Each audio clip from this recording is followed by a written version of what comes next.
Bismillahirrahmanirrahim. Assalamualaikum warahmatullahi wabarakatuh. Apa kabarnya hari ini? Mudah-mudahan kalian dalam keadaan yang sehat ya.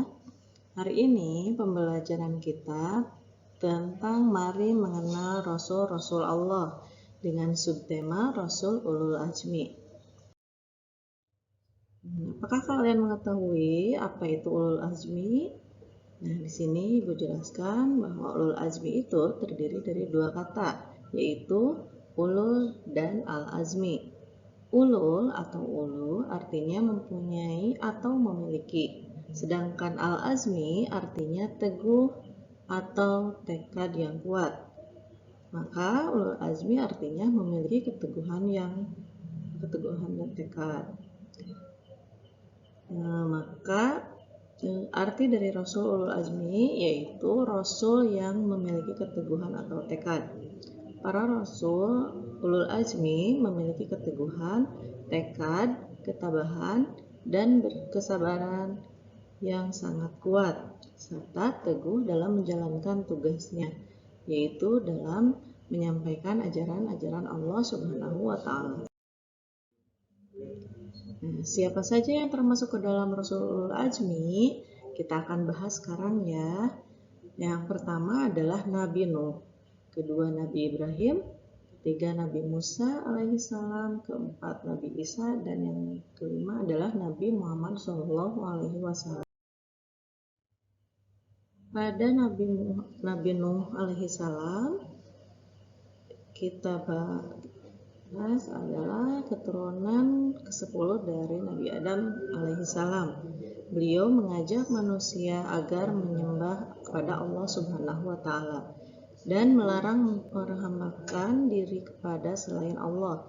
Tetapi manusia di masa itu tidak mengacuhkan seruannya. Seruan Nabi Nuh alaihissalam malah disambut dengan cemooh dan ejekan, yang akhirnya Allah menurunkan azab kepada kaum Nabi Nuh berupa banjir besar.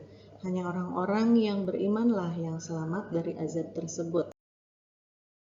Pada Nabi Ibrahim alaihissalam, Nabi Ibrahim adalah anak Azar, yaitu tukang membuat patung-patung untuk dijadikan sesembahan. Nabi Ibrahim alaihissalam hidup pada zaman Raja Namrud yang zalim, musyrik, dan kufur. Nabi Ibrahim alaihissalam mengajak Raja Namrud dan kaumnya agar beriman dan menyembah kepada Allah Subhanahu wa Ta'ala dan tidak menyembah kepada berhala. Ada banyak kesabaran dan keteguhan Nabi Ibrahim alaihissalam dalam melakukan dakwahnya. Kemudian Nabi Musa alaihissalam.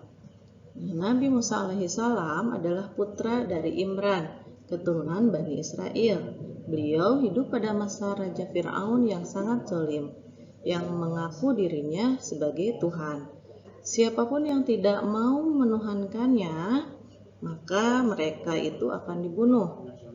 Nabi Musa alaihissalam terus menyebarkan ajaran Allah Subhanahu wa Ta'ala kepada kaum Bani Israel seraya berdoa agar diberi kawan yang dapat membantunya. Akhirnya diberilah Harun saudaranya yang membantu dakwahnya. Doa Nabi Musa alaihissalam Allah kabulkan dan mengangkat Nabi Harun sebagai Rasul. Kemudian yang selanjutnya adalah Nabi Isa alaihissalam. Nabi Isa alaihissalam adalah putra dari Maryam. Dengan kekuasaan Allah Subhanahu wa Ta'ala, beliau dilahirkan dengan perantara ibu saja. Keajaiban kelahiran ini menjadi ujian kepada manusia, percaya atau tidak dengan kekuasaan Allah Subhanahu wa Ta'ala. Nabi Isa diancam dan direncanakan untuk dibunuh dengan cara disalib. Namun dengan kekuasaan Allah menyelamatkannya dengan cara diangkatnya ke alam gaib atau mi'raj.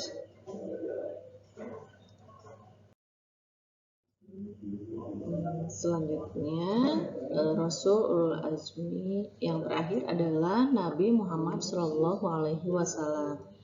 Nabi Muhammad SAW terkenal jujur, tabah, sabar, bertanggung jawab, dan pekerja keras, sehingga diberi julukan sebagai Al-Amin, yang artinya adalah terpercaya. Setelah diangkat menjadi rasul, beliau tak henti-hentinya berdakwah mengajak umat manusia menyembah Allah Subhanahu wa taala dan meninggalkan kemusyrikan. Dalam hal ini menyembah berhala. Dalam menyiarkan agama Allah Subhanahu wa taala, Nabi Muhammad SAW sering dihadang, bahkan diancam akan dibunuh oleh orang-orang kafir Quraisy. Nabi Muhammad SAW adalah nabi dan rasul penutup. Tidak ada lagi nabi dan rasul setelahnya. Oleh karena itu, sering disebut Khotamal Anbiya, yang artinya penutup atau penghabisan para nabi dan rasul. Adapun keteladanan dari Rasul Ulul Azmi yang bisa kita teladani, yang pertama adalah teguh dan sabar dalam belajar.